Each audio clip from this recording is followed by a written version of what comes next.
Брать ли деньги в кредит? Я возьму 3 варианта, а вы выбираете свой вариант.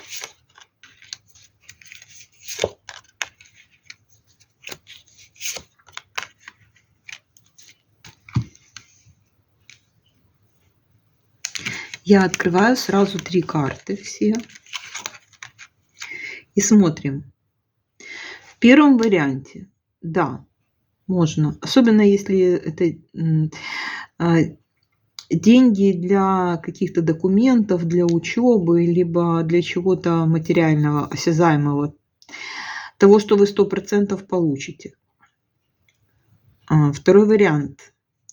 Существует какая-то тайна, а раз существует тайна, то этого делать нельзя.